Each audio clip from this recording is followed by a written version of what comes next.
tidak punya salah saja diajarkan oleh Nabi Ibrahim untuk bertobat, untuk minta maaf, apalagi kalau punya salah, punya dosa. Nah, itulah tadi sahabat-sahabat harmonis sekalian, aktivitas pengajian saya di pesantren. Saya ingin membahas atau menyinggung sedikit tentang kasus yang kemarin sempat menjadi berita hangat. Akhirnya mulai khawatir memasukkan anak untuk bersekolah di pesantren. Pesantren sekalipun ya memang bukan jadi jaminan kejahatan itu tidak ada. Siapapun dia, ya termasuk para ustaz, para ulama, para kiai, para habaib, ya seharusnya mereka lah yang jadi contoh ya. Ya jangan sampai karena kita menganggap punya posisi, punya pengikut yang banyak sehingga ya saya kebal hukum.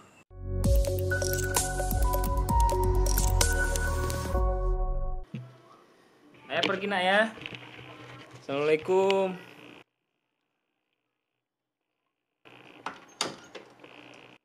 Nah, teman-teman, hari ini saya mau ke pesantren pengajian. Jadi saya setiap hari Kamis itu ada jadwal pengajian tafsir habis asar. Nah, ini kita mau berangkat ke sana dan sekaligus kita mau membicarakan hal yang kemarin sempat ramai juga diperbincangkan oleh masyarakat tentang pencabulan yang terjadi di salah satu pesantren yang dilakukan oleh oknum ya, oknum pembina, pengajar atau ustaz. Nah, tapi kita mau jalan-jalan dulu, kenalkan tempat ngajar saya di pesantren Muslimin Indonesian Center. Ayo kita sama-sama jalan-jalan ke sana yuk.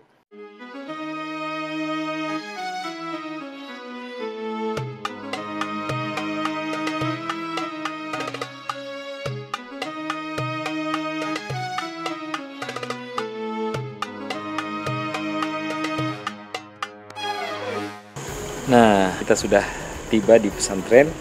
Ini perjalanan 30 menit dari rumah. Memang gak jauh dari rumah saya, karena memang lokasinya ini agak di pinggiran kota, jadi di Jalan Poros Samarinda Tenggarong. Tapi memang bagusnya pesantren sih, lokasinya seperti ini, jauh dari kota. Santri-santri sudah menunggu di dalamnya. Nanti saya akan coba rekam nanti pengajiannya ya. Mudah-mudahan baterainya nggak habis. Sudah siap kitabnya? Pensilnya? Oke, baik, kita mulai ya. Bismillahirrahmanirrahim. Assalamualaikum warahmatullahi wabarakatuh. Hari ini kita akan membaca, terima kasih. Wadhkur idh yarfa'u Ibrahimul qawa'ida. Yang tidak punya kitab, jangan diganggu temannya ya, supaya kesalahanmu tidak dua kali. Sudah tidak bawa kitab, ganggu lagi temannya. Ya? Oke. Wadhkur idh yarfa'u Ibrahimul qawa'ida. Ayat 127 ini berkisah tentang doa yang dilantunkan oleh Nabi Ibrahim beserta anaknya Nabi Ismail ketika keduanya membangun Baitullah. Baitullah yang dimaksud adalah Ka'bah al-Musyarrafah. Nah, biasa lihat Ka'bah ya. Nah, kiblat kita sholat ke sana. Bangunan yang berbentuk persegi. Nah, sejarahnya itu dulu dibangun oleh Nabi Ibrahim dan Nabi Ismail. Nah, meskipun ada juga riwayat yang mengatakan sebenarnya Ka'bah itu sudah ada sejak zaman Nabi Adam. Ibrahim dan Ismail itu dia renovasi, dia tinggikan. Dulu Ka'bah tingginya tidak seperti sekarang. Nah, tapi kemudian wa idh yarfa'u Ibrahimul qawa'ida minal baiti wa Ismail, Nabi Ibrahim dan anaknya meninggikan bangunan-bangunannya Ka'bah seperti sekarang. Nah, setelah itu, setelah Nabi Ibrahim dan Nabi Ismail membangun Ka'bah, dia tinggikan bangunannya, tembok-temboknya. Nabi Ibrahim berdoa, Rabbana taqabbal minna. Ya Allah, terimalah persembahan kami. terimalah apa yang sudah kami usahakan ini, apa yang sudah kami bangun.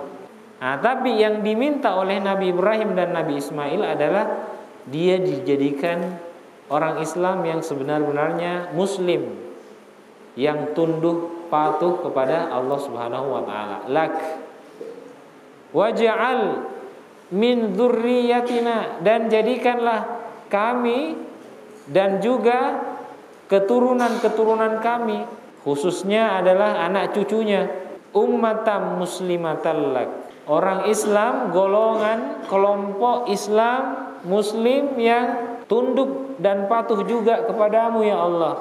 Wa arina, dan juga ya Allah perlihatkanlah, ajarkanlah kepada kami dan juga kepada keturunan-keturunan kami manasikana, manasik. Nah, di pertemuan sebelumnya kita sudah membahas manasik yang dimaksud adalah ritual-ritual haji. Nah, seperti tawaf, sa'i, mabit di Muzdalifah, di Mina, melontar jumrah. Nah, itu yang dimaksud dengan manasik, ritual-ritual ibadah haji. Wa tub alaina, dan doanya Nabi Ibrahim dan Ismail kepada Allah, diampuni dosa-dosanya, bertobat ma'a ismatihi, meskipun sebenarnya Ibrahim dan Ismail tidak ada dosanya, tapi keduanya berdoa dan bertaubat, meminta ampun kepada Allah meskipun tidak ada dosanya, tawaduan, karena rasa rendah hatinya Nabi Ibrahim dan Ismail. Nah, ini contoh yang sangat baik, teladan yang sangat baik bagi kita umat Islam. Nah, jadi dua yang harus kalian biasakan, ucapkan ya. Yang pertama minta maaf, yang kedua terima kasih. Tidak punya salah saja diajarkan oleh Nabi Ibrahim untuk bertobat, untuk minta maaf, apalagi kalau punya salah, punya dosa. Nah, ini tawadhu'an, bentuk rendah hati. Rasulullah sallallahu alaihi wasallam bersabda, "Man tawadha'a lillahi rafa'ah." Siapa yang tawadhu, yang rendah hati, maka dia akan diangkat derajatnya oleh Allah.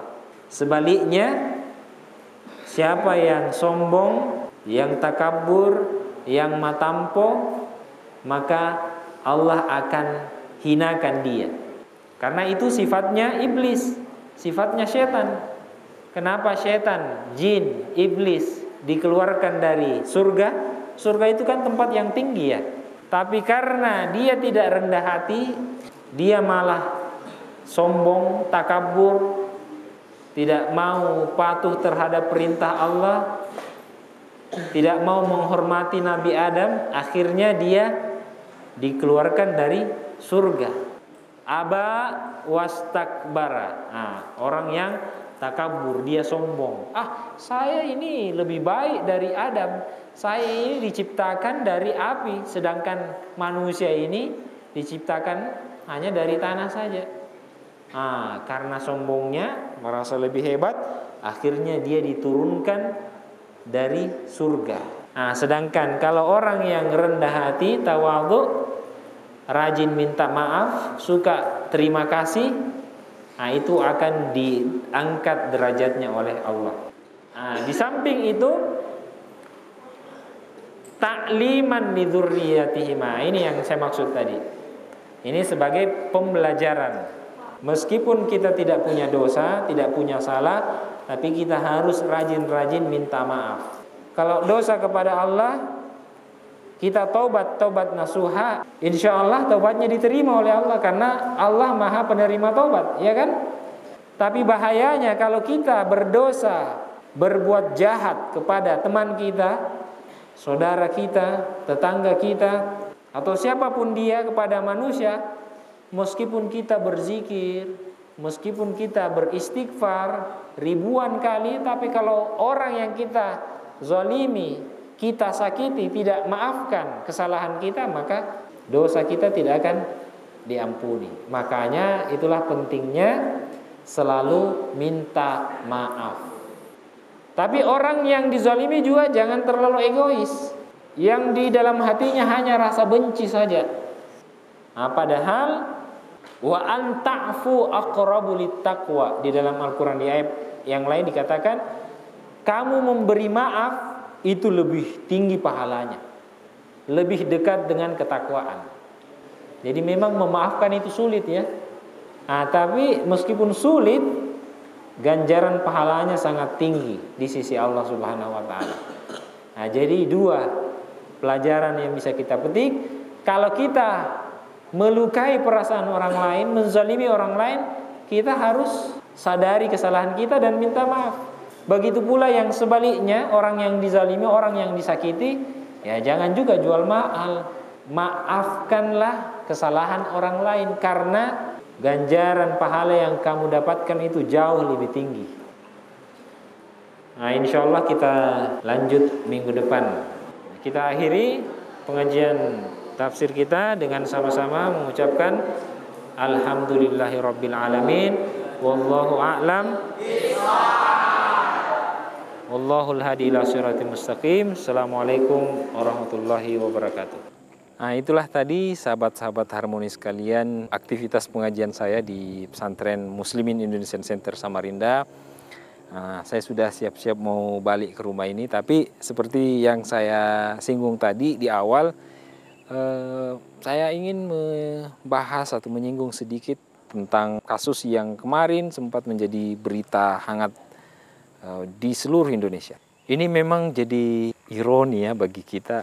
Ya, saya juga ngajar di pesantren. Ini tadi saya habis ngajar. Ya, tentu yang dirugikan adalah orang-orang seperti saya, orang yang membina di pesantren, yang mengajar di pesantren, dan juga kepada para pengelola pesantren. Karena saya tidak sedikit mendengarkan ada kekhawatiran, ketakutan dari para orang tua, termasuk istri saya sendiri yang akhirnya mulai khawatir memasukkan anak untuk bersekolah di pesantren karena kasus kemarin. Ya, siapa yang nggak takut anak perempuannya diperlakukan seperti itu? Ini sekaligus juga menyadarkan kita bahwa ustaz, ulama, kiai, habaib itu juga manusia. Ada salahnya, ada dosanya.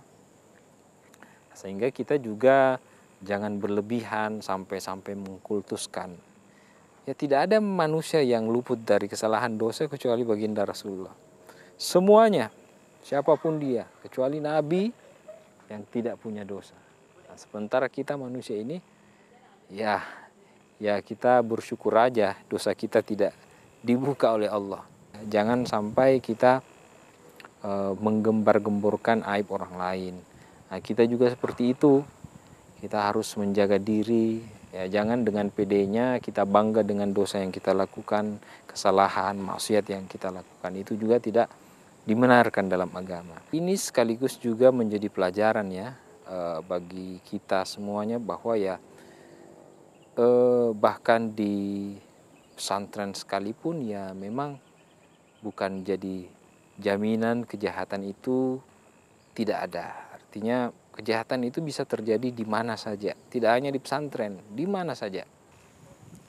Ya, tapi ya menurut saya pribadi ya pesantren masih tempat pendidikan yang terbaik ya. Ini menurut pandangan saya.